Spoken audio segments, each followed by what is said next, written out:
Why do our nightmares recur?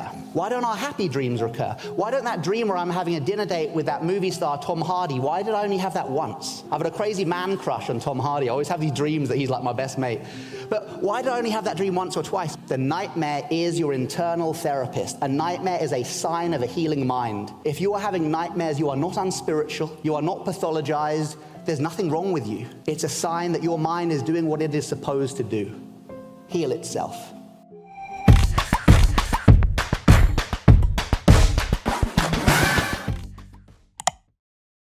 One of the most powerful healing modalities in the world is not found in the pharmacist counter, is not found in the jungles of Peru, and is not being prescribed by doctors. It's found in the dreaming mind, and specifically in the dreaming mind into which you bring conscious lucid awareness. Because once you bring lucid awareness into the dreaming mind, you have access to one of the most powerful virtual reality simulations in existence. A virtual reality simulation so powerful in its healing potential that cultures around the world across millennia have used it to heal the mind, heal the body, prepare for death, and engage spiritual practice while they sleep. My job over the next hour or so is to offer you this argument, this idea, this concept through a series of stories, case studies, and scientific research to prove to you how powerful lucid dreaming is. So by the time you leave here in an hour, you know why you'd want a lucid dream, and crucially, you want to learn how to do it. And if you do want to learn how to do it, then I've got a workshop later on today. Or you can do the quest. Who here's done the Mind Valley quest with me? Anyone? Oh, okay, cool. It's pretty good. It is pretty good. I think it is a very good lucid dreaming course, not just because of me, but because of the way Mind Valley present their stuff. So you can check out the quest too and teach yourself to lucid dream. This talk will not be instructional. It will be enlightening, I hope, telling you about how lucid dreaming works and why you would want to do it. So we're going to begin with the basics. So what is lucid dreaming? Who's got a nice definition for me of what a lucid dream is? This is the interactive bit. Yes?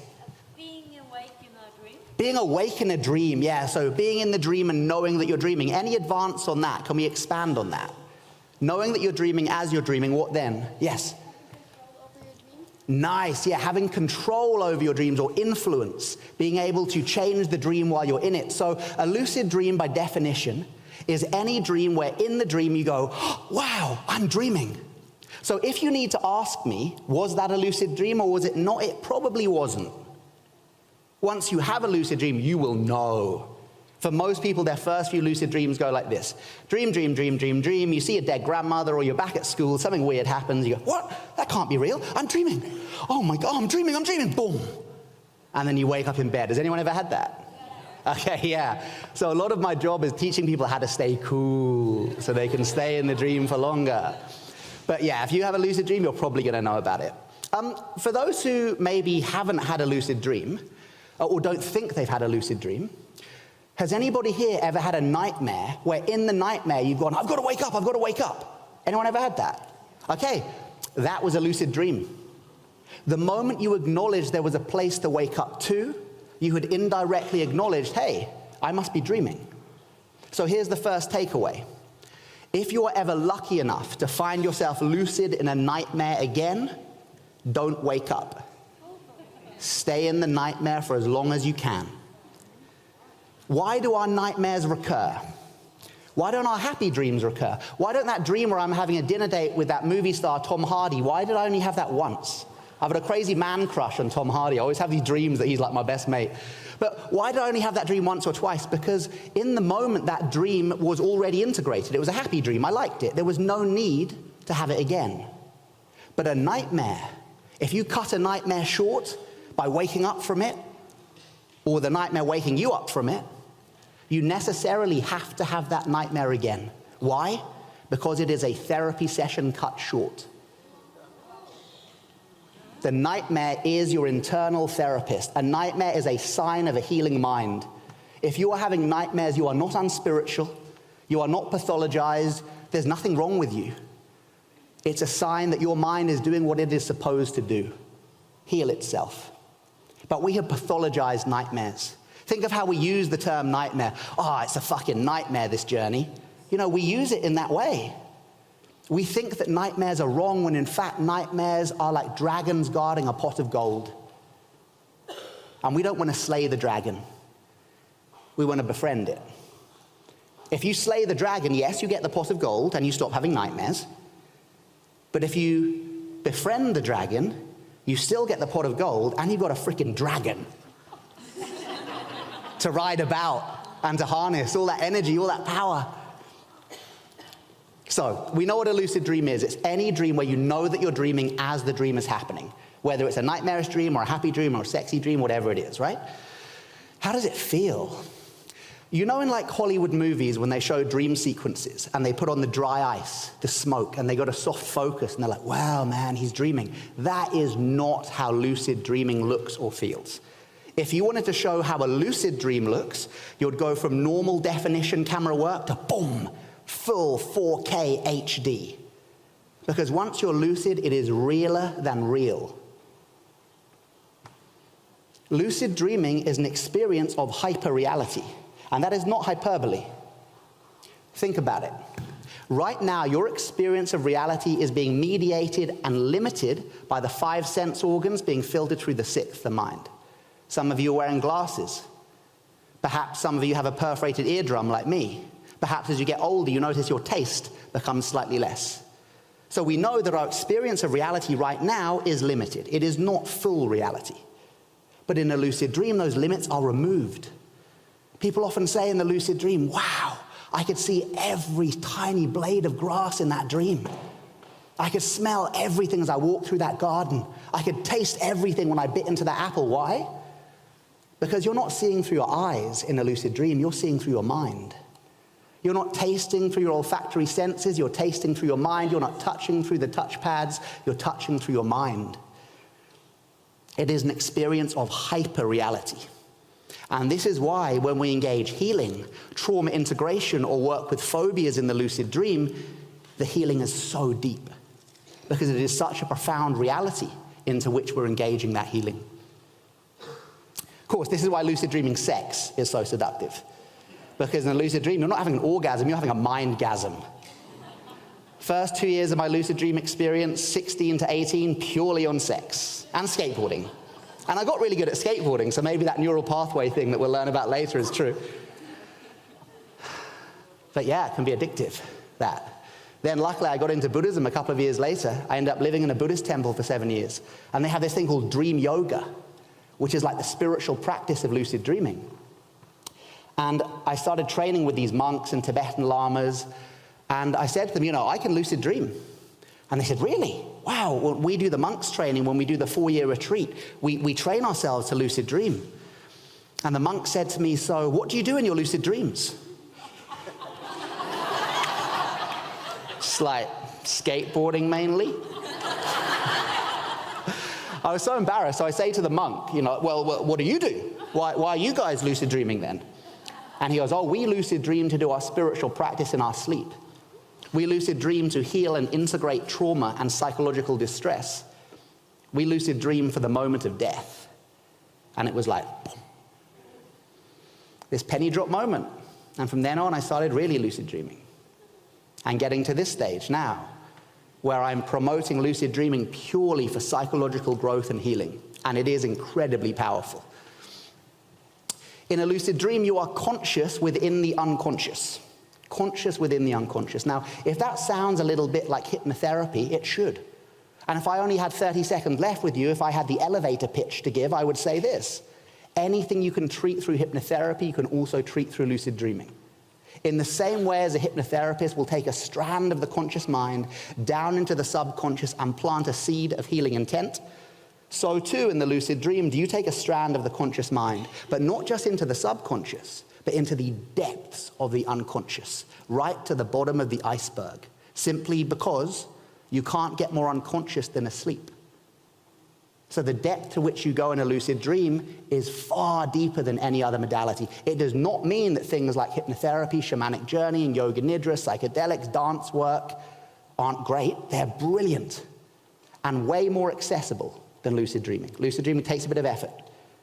But once you do have a lucid dream and you engage lucid dream healing, it seems to be very, very powerful, and only one lucid dream is required. Most of the case studies I'm going to share today are people who healed themselves in one lucid dream. Now, it may have taken weeks or months of the practice to get to the stage where they could become lucid, but once they did, one lucid dream was all that was needed. One of the cool aspects of lucid dreaming as well is this idea of lucid living. You know, when you have a lucid dream, well, let's look at non-lucid dreams first of all. Every night when you go to sleep and you have your normal non-lucid dreams, you are being duped by an illusory hallucination that is so realistic you believe it to be real. Think about it. You think your dreams are real while you're in them. If you didn't, you'd be lucid. It's only when you wake up in the morning and the alarm goes off and you go, oh, well, I'm not really the Queen of England. I'm Charlie dreaming I was the Queen of England, right? And that was a real dream. I had this little pink hat on and a matching pink dress. So every night when we go to sleep, we are lost in illusion. We have a very strong habit of believing our internally generated hallucinations to be real. When you start lucid dreaming, you engage a powerful deconditioning process that says, no more am I duped by the illusory hallucinations of my mind. Now I have woken up to them and gone, oh, it looks like reality, but it's not. I'm dreaming. This is all a hallucination. This is all my mind. If you have enough of those experiences, it starts to affect your waking state. If you have enough lucid dreams, you start to become lucid in the waking state. And full lucidity would be enlightenment. When I talk about lucid living here, I'm talking about waking up in the same way that the Buddha talked about it. Waking up from what to what? Waking up from the illusion of separateness, waking up to the reality of oneness. Every time you lucid dream, you are training a new muscle that says, I see through illusion. I am no longer duped by the bullshit of my mind. And that'll change your life.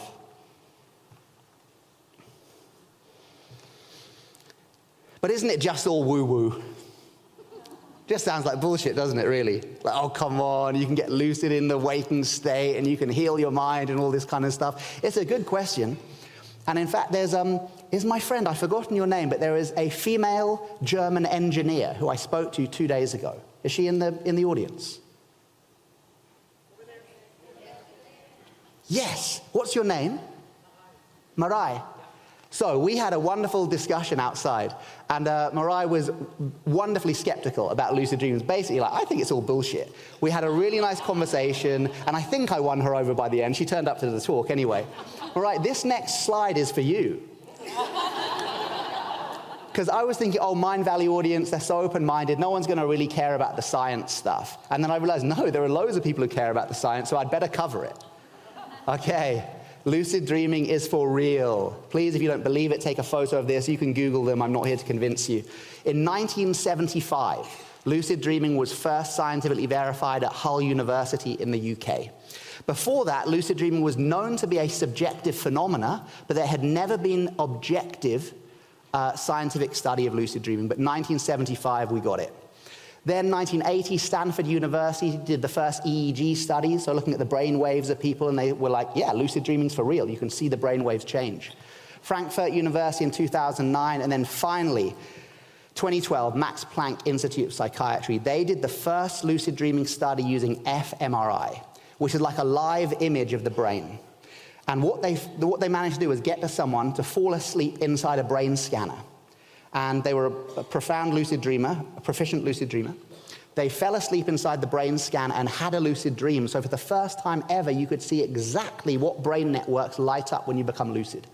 And it was amazing what they found.